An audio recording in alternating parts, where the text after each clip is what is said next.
Hello, YouTube. And this is what I think of the last three episodes of Game of Thrones Season 7. To me, this is starting to look like a very large chess match, with Daenerys Stormborn losing horribly. Yes, she has taken Castle Rock and Dragonstone, but at what cost? Her army was completely and utterly destroyed trying to get to the Dornish army. Her Unsullied are trapped inside Castle Rock with nowhere to turn,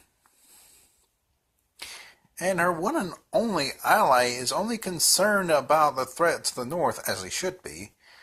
So, what does Daenerys have on her side? The dragons? Sure.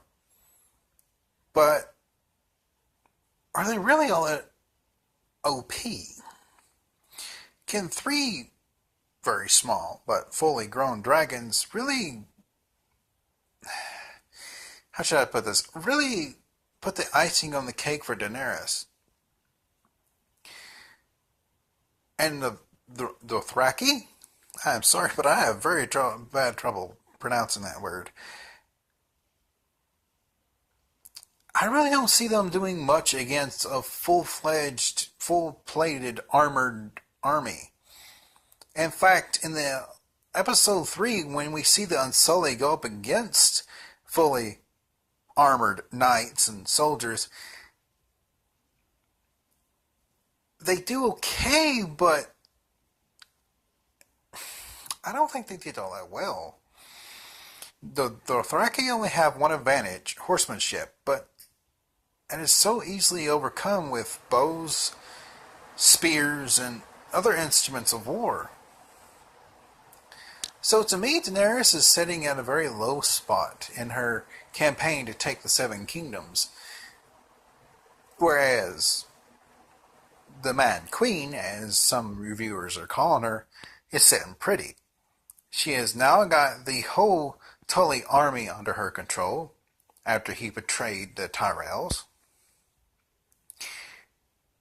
She's cut off Daenerys from her Unsullied, and now she's aligned herself with one of the greatest naval captains Westeros has ever seen. So Daenerys isn't looking so good. And yes, it's true that Jon may help her in some way, or even may say, hey, I'm a Targaryen too, as some reviewers are saying that he is. But in the long run, would that help Daenerys' case any? Would she say, oh, okay, long lost whatever he is to her, let's marry, let's become one? I mean, in the long run, I don't think Daenerys' whole conquering the Seven Kingdoms is going as she had hoped or planned. And from what I've been able to gather in the show, it may not end too pretty for her.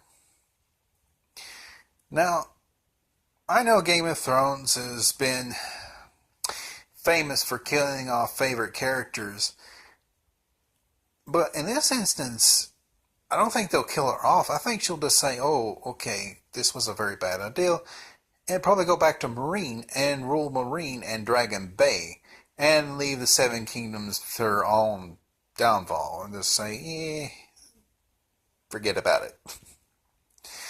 As far as Jon, I think once he gets the whole White Walker thing under control, he may convince what's left of the Northmen after that battle to actually bend the knee and be like, you know what? We had a good thing under the Baratheons and the Lannisters. The Long Nights here, Winters here, they're not going to really march north until whenever spring is, and by that time, Cersei and her compatriots are probably dead, and all is forgotten. And it may go back to being the kingdom of 6 kingdoms instead of 7. Now, in this show, I really don't know if Daenerys can actually call upon the Dornish to help her in this, because I think it was all mostly,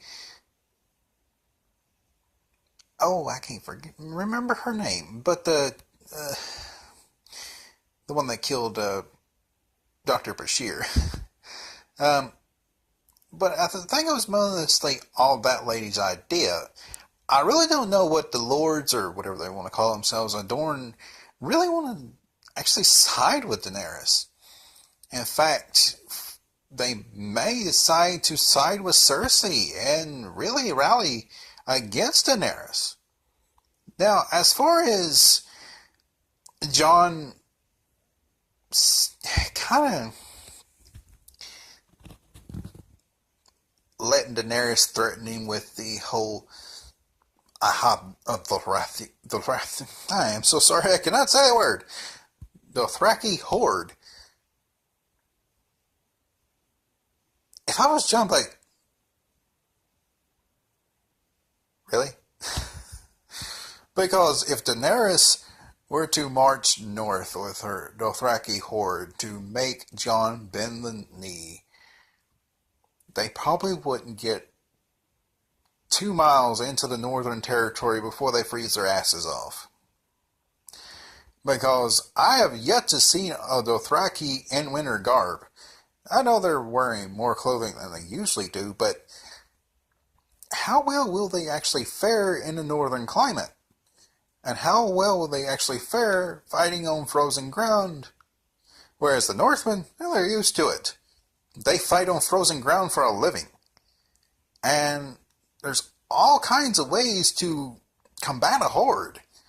If you want to take down a very large-scale enemy, it's called tactics of a hit and run. Hit and run tactics have been proven in our history for years and years and years. And to me, a hit and run tactic against a massive horde like that would probably weigh in the smaller victors. Now, I don't really know where this show is going. I mean, I'm pretty sure there's hundreds of people commenting on comment sites and lore videos and stuff, but to me, I'm just looking at this as a tactical way. And tactically speaking, Daenerys hasn't got much going for her. I mean, she may be able to conquer Dorne with her Dothraki horde, but as far as the rest of the Seven Kingdoms, I really think she would have a very hard pressed battle against her. But that's what I think of the last 3 episodes of Game of Thrones, and I'm sorry I haven't come with you to a review yet. It's been really hard for me to actually find something to watch and review. Not because I've gave up on it, it's just because it's kind of really hard to actually find something decent that's mainstream to actually watch and review. That way I can get more views. And the real reason I'm doing this is because I really wanted to tell people what I think. I think it's Cersei 32, Daenerys 6 with 2 Vilcos. But, tactically speaking, those of you, I know you're out there, that are lore friendly and read every book cover to cover, tell me, am I wrong about the Dothraki? Could they actually do well against a fully armored knight division? Or would they find themselves in the face of an immovable mountain of steel?